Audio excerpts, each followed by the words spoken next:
Baik, bismillahirrahmanirrahim. Assalamualaikum warahmatullahi wabarakatuh. Apa kabar saudara? Semoga tetap sehat dan tetap semangat di dalam menerima perkuliahan di Magister Administrasi Publik. Pada pertemuan kali ini, saya diminta untuk mengampu mata kuliah Manajemen Pelayanan Publik, di mana di dalam pengampuan mata kuliah ini, saya sebagai koordinator Muhammad Mufti dibantu oleh anggota tim, yaitu Bapak Dr. Raden Haji Oce Subagja dan Bapak Dr. Imam Edi. Mereka berdua nanti akan memberikan perkuliahan bergantian dengan saya sampai akhir semester. Saudara-saudara, bahwa di dalam perkuliahan ini kita akan mengkaji dua kata, ya, dua istilah yang digabungkan menjadi satu mata kuliah. Yang pertama adalah manajemen, yang kedua adalah pelayanan publik. Manajemen tentu punya teori-teori sendiri, di mana teori-teori ini nanti akan diaplikasikan di dalam proses pelayanan publik. Pelayanan publik ini hanya bisa dilakukan oleh organisasi publik, ya, di mana organisasi publik formal itu adalah negara. Negara adalah organisasi publik formal, dan pelayanan publiknya nanti akan dilakukan oleh sebuah organisasi pelaksana pelayanan publik pemerintahan yang disebut sebagai birokrasi. Nah, di dalam birokrasi nanti akan ada petugas pelayanan publik yang disebut sebagai ASN atau PNS atau pegawai negeri. Ya, mereka adalah yang bekerja untuk melayani publik pemerintahan, rakyat, ya, dalam program-program pemerintahan yang tujuannya semuanya adalah untuk kesejahteraan rakyat, kesejahteraan masyarakat. Ya. Nah, di dalam konteks pelayanan publik ini, maka pelayanan publik ini adalah untuk menjawab kebutuhan dari publik, dari rakyat tentang pelayanan publik yang dilakukan oleh pemerintahan sebuah negara. Nah, di Indonesia, sebagaimana tadi istilahnya saya sebutkan di awal, petugas pelayanan publiknya disebut sebagai ASN atau dulu PNS atau sama saja dengan pegawai negeri. Nah, di dalam konteks pembelajaran pelayanan publik ini, maka di Universitas Juanda sebagai universitas bertauhid diharapkan semuanya dikaitkan dengan ibadah, dan ibadah ini tentu ada dasar-dasarnya dalam Al-Quran. Maka di dalam manajemen pelayanan publik ini, dasar dalam Al-Quran itu ya, termaktub di dalam beberapa ayat, ya. Ayat Al-Quran diantaranya adalah Quran surah Al-Imran ayat 110. Bunyinya Bismillahirrahmanirrahim. Kuntum khairu ummatin ukhrijat linnas ta'muruna bil ma'ruf wa tanhauna 'anil munkar wa tu'minuna billah walau amana ahlul kitab lakana khairul lahum minhumul mu'minuna wa aktsaruhumul fasiqun. Artinya adalah kamu, ya, umat Islam adalah umat terbaik yang dilahirkan untuk manusia karena kamu menyuruh berbuat yang ma'ruf dan mencegah dari yang mungkar dan beriman kepada Allah. Sekiranya ahli kitab beriman, tentulah itu lebih baik bagi mereka. Namun di antara mereka ada yang beriman dan kebanyakan mereka adalah orang-orang fasik, orang-orang yang tidak percaya dengan Allah. Nah, ini adalah satu ayat, ya, yang intinya meminta kepada kita untuk selalu berbuat baik, memotivasi kebaikan, dan menjauhkan diri dari hal-hal yang mungkar, hal-hal maksiat, hal-hal yang menyimpang. Dan tentunya kita juga diminta untuk memotivasi diri kita dan orang-orang lain untuk beriman kepada Allah. Ya. Kemudian ada ayat lainnya yang mendasari penyampaian mata kuliah pelayanan manajemen publik ini, yaitu di dalam Quran surah Al-Isra ayat 7, yang isinya berarti jika kamu berbuat baik, berarti kamu berbuat baik untuk dirimu sendiri. Dan jika kamu berbuat jahat, maka kerugian kejahatan itu untuk dirimu sendiri. Apabila datang saat hukuman kejahatan yang kedua, kami bangkitkan musuhmu untuk menyeramkan wajahmu, lalu mereka masuk ke dalam masjid, yang dimaksud Masjid Al-Aqsa, sebagaimana ketika mereka masuknya pertama kali, dan mereka membinasakan apa saja yang mereka kuasai. Nah, surat ini pun pada awalnya meminta kita supaya berbuat baik, karena kebaikan itu adalah untuk kita diri sendiri juga, dan jika kita berbuat jahat, maka kerugian itu akan datang kepada diri kita sendiri. Nah, apa makna dari dua surat ini? Maka maknanya, ketika kita melaksanakan sebuah pelayanan, ya pelayanan publik misalnya, maka semua itu harus ditingkatkan sebagai sebuah ibadah untuk berbuat baik kepada orang, yakni dengan melaksanakan pelayanan yang baik, bukan pelayanan yang sebaliknya buruk. Oleh karena itu, undang-undang tentang pelayanan publik pun, ya, Undang-Undang Nomor 25 tahun 2009 tentang pelayanan publik, itu menyampaikan tujuannya. Ya. Tujuannya adalah apa? Untuk memudahkan publik dalam menyelesaikan sebuah urusan, baik administrasi ataupun pelayanan barang dan jasa.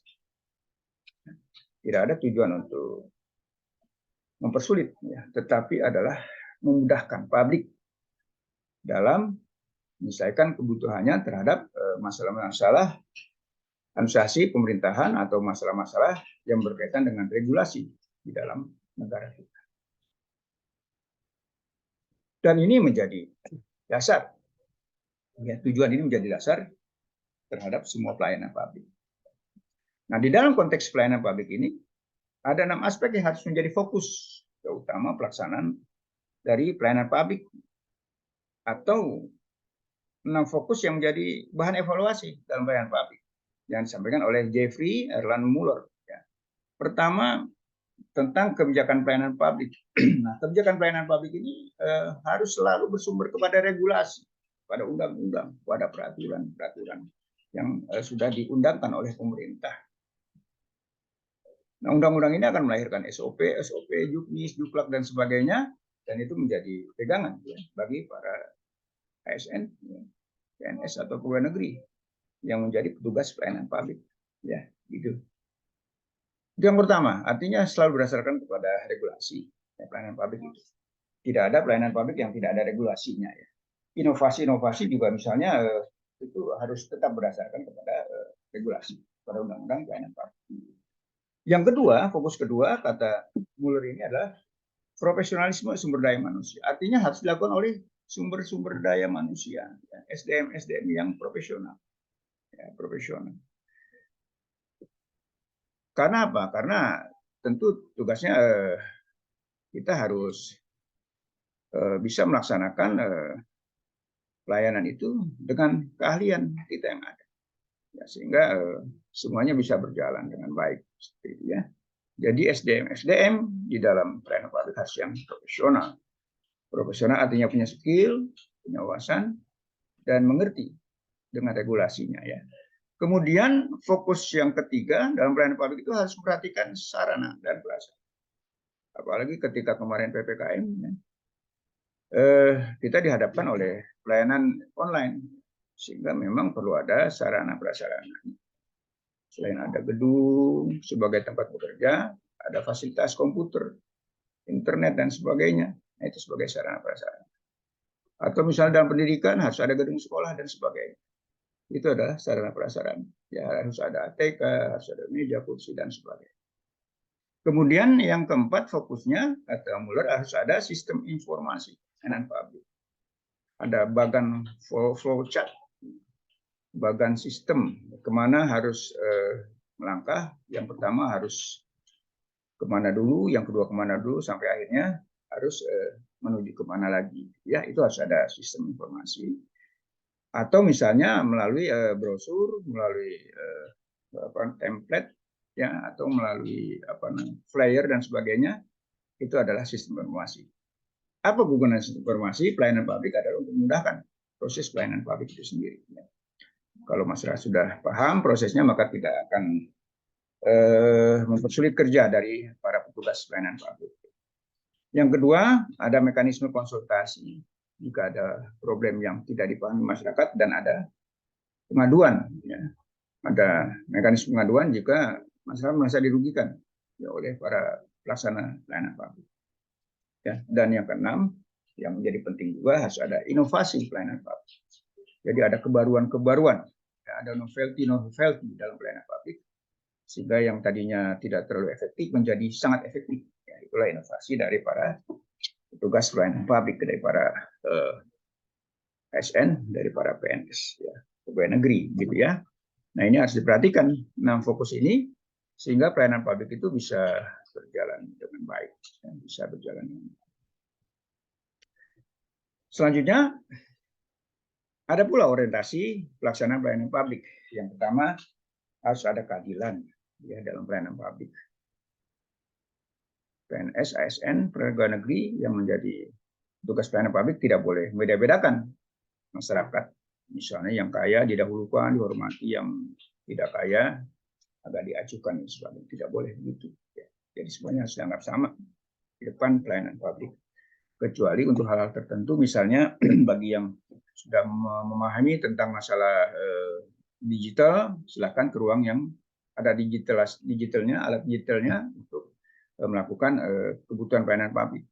Dan bagi yang belum memahami masalah-masalah digital, misalnya ada ruang yang lain untuk mereka dilayani dalam pelayanan publik. Itu kalau itu artinya boleh, ya, bukan menyangkut keadilan, tapi memang perlu ada ruang-ruang yang lebih memudahkan pekerjaan dari para petugas pelayanan publik, dan lebih memudahkan pemenuhan kebutuhan ya dari rakyat atau masyarakat yang membutuhkan pelayanan publik. Kemudian ada partisipasi. Partisipasi ini harus ditumbuhkan dalam pelayanan publik. Misalnya agar pelayanan publik itu bisa berjalan dengan lancar. Ya.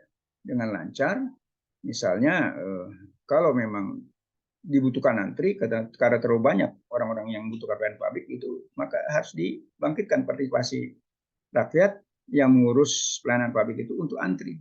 Jadi ada keikutsertaan mereka untuk menjaga keantrian ya di dalam pelaksanaan pelayanan publik yang dilakukan oleh pemerintah. Ya. Atau misalnya tidak merokok ya, di ruang tertutup dan sebagainya, itu adalah bentuk partisipasi dari rakyat atau masyarakat yang membutuhkan pelayanan publik. Kemudian ada akuntabilitas, artinya ada pertanggungjawaban, ya, ada kemampuan ya dari pelaksana pelayanan publik untuk bertanggung jawab terhadap pekerjaan, mempertanggungjawabkan segala pekerjaannya, dan bisa dirasakan oleh rakyat atau oleh publik yang membutuhkan pelayanan tersebut. Itulah yang disebut sebagai akuntabilitas. Ya. Bisa dipertanggungjawabkan, akuntabel, gitu ya. Kemudian ada transparansi keterbukaan. Jadi keterbukaan itu bisa terkait dengan informasi, bisa terkait dengan biaya dan sebagainya. Nah, sehingga ada transparansi yang bisa diawasi, oleh masyarakat, oleh publik, gitu ya.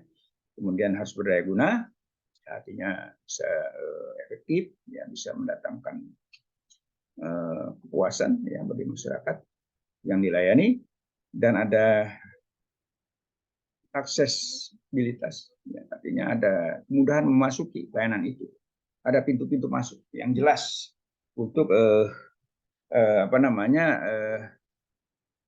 terlayaninya publik di dalam masalah pelayanan pemerintah, gitu ya. Nah, ini adalah orientasi, dan ini harus dipegang oleh mereka-mereka yang menjadi tugas pelayanan publik, oleh ASN, PNS, atau pegawai negeri, gitu ya. Nah, kemudian karena kita bicara masalah manajemen pelayanan publik, ya, maka sebelum kita menjelaskan tentang apa itu manajemennya, pelayanannya, maka kita juga harus terlebih dahulu memahami apa itu publik. Publik ini sebenarnya berbeda dengan pengertian masyarakat secara umum, ya. Dan ada referensi yang menyatakan bahwa publik itu berasal dari bahasa Inggris, gitu, yang diserap dari bahasa Latin, ya publicus, yang berarti por, populicus, dan populicus yang berasal dari kata populus, yang dihubungkan dengan pengertian bahasa Inggris berarti people, the people. Ini disampaikan oleh The Lexicon Webster Dictionary, katakan tahun 1978. Hanya dictionary ini hanya mengaitkan public itu dengan people, nah, sehingga belum terlalu jelas pengertiannya. Oleh karena itu saya kutip ya beberapa pendapat ahli, pertama dari Herbert Blumer. Herbert Blumer ini menyatakan bahwa publik ada sekelompok orang yang dihadapkan pada suatu permasalahan dengan berbagai pendapat mengenai cara pemikiran persoalan tersebut serta terlibat dalam diskusi mengenai persoalan. Kemudian Emery Bogardus yang mendefinisikan publik adalah sejumlah orang yang bersatu dalam satu ikatan dan mempunyai pilihan sama terhadap suatu permasalahan sosial. Nah, dari penjelasan ini bisa diindikatorkan bahwa publik itu yang pertama punya ikatan yang sama atau punya perhatian yang sama atau dia punya tujuan yang sama dan terikat kepada sebuah kesamaan, gitu, istilahnya ya. Nah, itulah publik ya. Sehingga masyarakat umum belum tentu menjadi publik dari sebuah organisasi. Masyarakat internasional bukan menjadi publik dari sebuah negara. Karena publik itu harus punya kesamaan, ya, tujuan yang sama, misalnya pemikiran yang sama, perhatian yang sama, atau penyelesaian masalah yang sama. Nah, sehingga dari konteks kesamaan ini, maka yang disebut sebagai publik negara Indonesia itu adalah warga negara Indonesia sendiri. WNI itu ada publik ini. Tapi ada publik lainnya, yaitu yang memperhatikan Indonesia, seperti misalnya ilmuwan, pengamat politik internasional untuk Indonesia itu saya juga sebut sebagai publik. Ya, itu orang-orang yang memperhatikan Indonesia, mencoba menyelesaikan permasalahan Indonesia walaupun dia bukan WNI, itu juga bisa disebut publik. Begitu juga negara Amerika Serikat, dia punya publik sendiri, yaitu warga negara Amerika Serikat dan para pemerhati dari negara Amerika Serikat. Baik pemerhati politiknya, pemerhati ekonominya, budaya dan sebagainya, itu bisa juga disebut sebagai publik. Nah, sehingga di sini publik itu bukan masyarakat secara umum ya, tapi adalah bagian masyarakat yang mempunyai ikatan sama atau mempunyai kesamaan dalam satu isu, satu persoalan, itulah publik ya. Nah, jadi manajemen pelayanan publik ini ditujukan kepada publik Indonesia gitu, kalau di Indonesia, yaitu rakyat Indonesia. Atau dia juga mengurusi kebutuhan dari masyarakat internasional yang butuh dengan Indonesia, ya, itu juga disebut sebagai pemerhati atau orang yang mempunyai tujuan sama, punya kebutuhan sama di Indonesia, itu juga bisa dilayani sebagai publik di Indonesia, seperti itu ya. Nah, sehingga manajemen pelayanan publik adalah manajemen pelayanan yang diarahkan kepada warga Indonesia atau orang-orang yang punya perhatian atau punya kebutuhan di Indonesia, seperti itu ya. Nah, kemudian ada jenis-jenis publik, ada yang non publik. Non publik ini ya bukan publiknya, jadi di luar publik itu.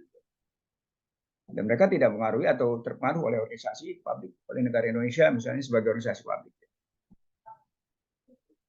Dan karena itu disebut sebagai non publik. Kemudian ada publik laten. Publik laten ini adalah publik yang sudah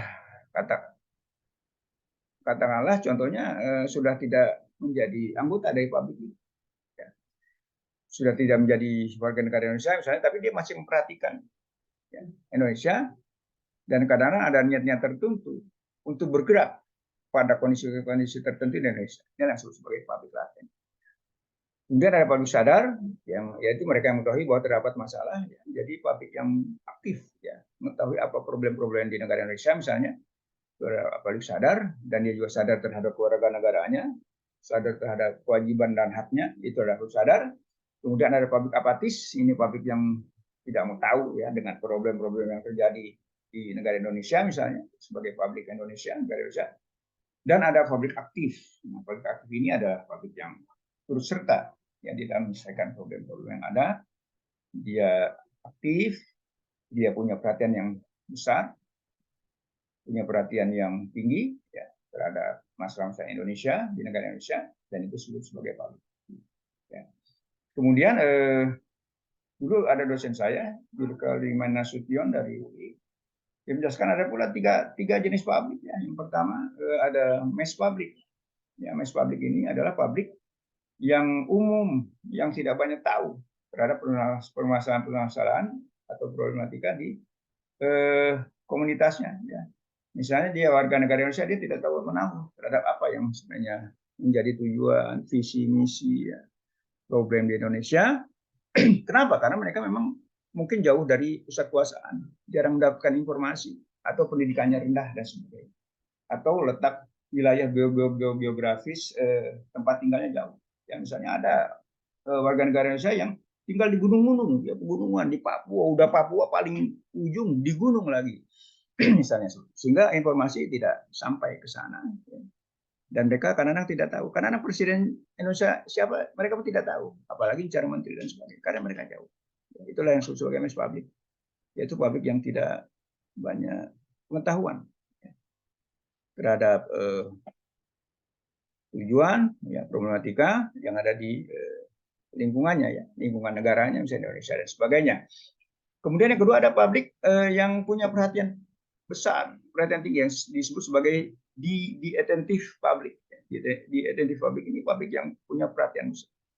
Nah, inilah publik yang middle ya, yang publik tengah gitu ya, yang banyak mengetahui persoalan, problematika, dan mereka seringkali menjadi jembatan komunikasi antara mass public dengan publik satu lagi yang disebut sebagai elit public. Nah, jadi ada tiga, yang pertama mass public, yang kedua di attentive public, dan yang ketiga ada elit public. Elit public ini adalah publik yang selain dia punya pengetahuan besar terhadap masalah-masalah yang ada di Indonesia, misalnya karena dia WNI, dia juga turut merumuskan kebijakan-kebijakan di negara Indonesia. Misalnya dia suka diminta untuk ikut hearing, ya, sharing, memberikan usulan-usulan, masukan-masukan misalnya. Ya. Nah itu disebut sebagai elit publik. Ya. Tapi tetap posisinya sebagai publik, ya, sebagai masyarakat umum yang terikat ya, dengan tujuan sama pemikiran dan sebagainya dalam sebuah lingkungan, ya, bisa berupa negara atau bisa berupa lingkungan lain seperti itu ya. Nah, organisasi publik itu memang yang formalnya adalah negara, tapi ada juga organisasi publik yang informal di luar pemerintahan, ya seperti perusahaan itu adalah organisasi publik. Ya. Nah, seperti lembaga penyiaran seperti SCTP, RCTI dan sebagainya itu pun sebagai organisasi publik juga. Mereka punya publik masing-masing. Ada publik SCTP, publik RCTI, publik TVRI, yaitu orang-orang yang punya perhatian sama. Publik RCTI tentu orang-orang yang punya perhatian sama atau tinggi terhadap penyiaran di RCTI. Itu juga publik SCTP punya perhatian tinggi terhadap penyiaran di SCTP, begitu yang dengan di TVRI punya perhatian yang tinggi terhadap penyiaran program-program penyiaran di TVRI. Nah, ini adalah publik ya, tetapi dalam konteks mata kuliah kita, maka kita hanya akan bicarakan publik formal, ya, yaitu yang berada di organisasi formal, dan lebih khusus kita bicara ilustrasi yang berada di lingkungan publik negara Indonesia, ya, pelayanan publik di negara Indonesia. Nah, setelah kita mengetahui tentang masalah publik, ya, kita harus mengetahui tentang masalah pelayanannya, servisnya. Ya. Nah, servis merupakan sebuah rangkaian proses, dan sebagai proses ia berkaitan dengan input, masukan, dan keluaran output. Ya. Servis adalah setiap kegiatan yang diperuntukkan atau ditunjukkan untuk memberikan kepuasan melalui pelayanan yang diberikan seorang secara langsung. Ya. Nah, di sini ada pelayanan yang berbasis pada orang yang dibedakan untuk cakupannya. Ya. Khusus ya, misalnya ada sekolah khusus misalnya ya, tunarungu dan sebagainya, itu masuk dalam pelayanan ini. Kemudian ada pelayanan amatir, pelayanan yang tanpa SOP ya. Jadi pelayanan yang berjalan tidak dijelaskan kepada aturan-aturan tertentu.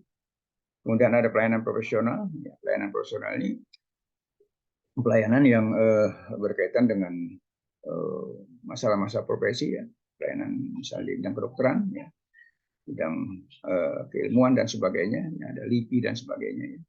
Ada dinas-dinas kesehatan dan sebagainya. Kemudian ada pelayanan yang berkaitan dengan kegiatan organisasi. Ini misalnya ada Menpora berhubungan dengan organisasi masa kepemudaan dan sebagainya misalnya. Kemudian ada pelayanan yang berkaitan dengan sarana kerja. Ini pelayanan-pelayanan yang sifatnya untuk pembangunan, ya, fasilitas infrastruktur misalnya. Ini adalah berbagai macam bentuk pelayanan, ya.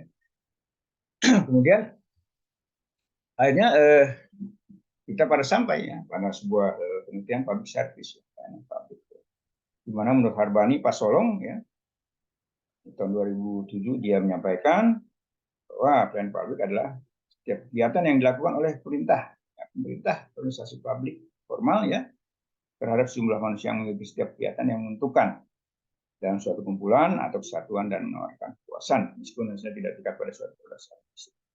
Nah, di sini bicara kepuasan, karena sebenarnya tujuan organisasi publik itu, tujuan pelayanan publik itu maksudnya itu adalah kepuasan dari publik. Jadi kalau ada pelayanan publik yang tidak memuaskan publiknya, maka itu harus dievaluasi. Kenapa tidak memuaskan publiknya? Negara kita ini sekarang ini banyak sekali menunjukkan program-program kerja pemerintahan yang tidak memuaskan rakyat Indonesia. Nah, itu hasil evaluasi. Kenapa bisa sampai seperti itu? Nah, ini menjadi satu kajian, ya, di Magister Organisasi Publik, ya. Mahasiswa harus bisa mengkaji tentang kenapa banyak program-program pelayanan publik yang tidak memuaskan. Baik, kemudian di dalam pelayanan publik ada pola, ya, pelayanan publik. Yang pertama ada pola pelayanan teknis fungsional, ya, ada pelayanan masyarakat, ya, adalah pelayanan masyarakat yang diberikan oleh suatu fasilitas sesuai dengan bidang tugas fungsi dan penanganan khusus. Ini pelayanan khusus, ya, misalnya untuk masalah-masalah penelitian itu ada LIPI misalnya, atau ada masalah penelitian kehutanan itu ada lembaga penelitian kehutanan, misalnya ada ingin membangun sekolah harus ke dinas pendidikan, gitu, ya.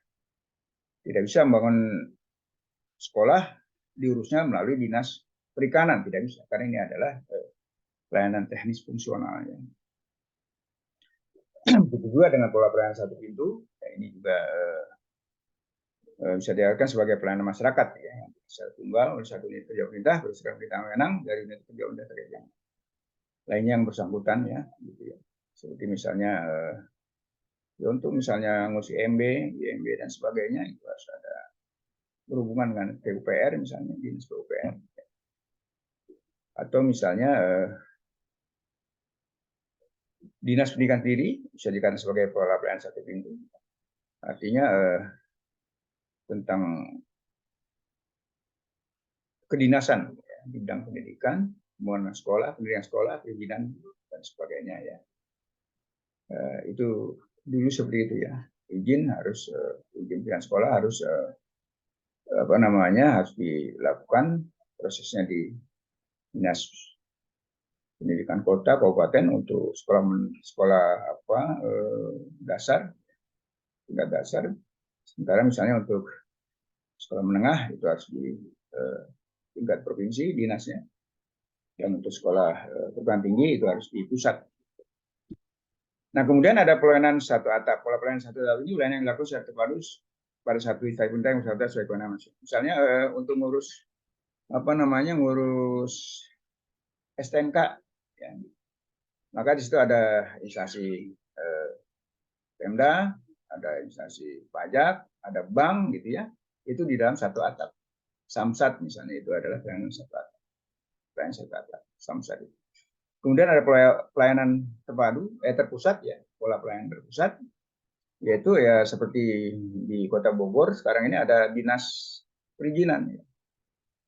Jadi semua perizinan itu sekarang terpusat di dinas itu, ya, proses pembuatan perizinannya. Walaupun misalnya kita ingin memberikan sekolah, ya, maka surveinya mungkin dilakukan oleh dinas pendidikan.